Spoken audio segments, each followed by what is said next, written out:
টাকা জমিয়ে শখের জিনিসটা কেনার মর্মটা একমাত্র মধ্যবিত্ত পরিবারের ছেলেমেয়েরাই বোঝে।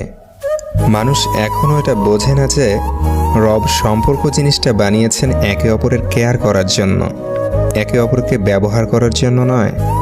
চোখের জলটা সহজেই মুছে ফেলা যায়, কিন্তু চোখ থেকে জল পড়ার কারণটা মুছে ফেলা যায় না। আমাকে কেউ খারাপ ভাবলে আমি কিছু মনে করি না, কারণ একজন মানুষ কখনো সবার প্রিয় হতে পারে না।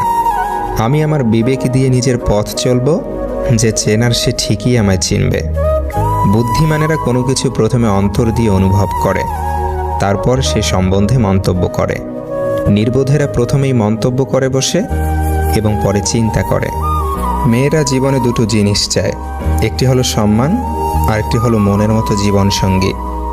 নারীরা স্বভাবতই তাদের স্বামীর কাছ থেকে সব কিছু পাবার পরেও অন্যজনের স্বামী কি করে, তার স্বামী তাকে কি দিল, এই বিষয় নিয়ে নিজের স্বামীর কান ভারী করে তোলে এবং তুলনা করে।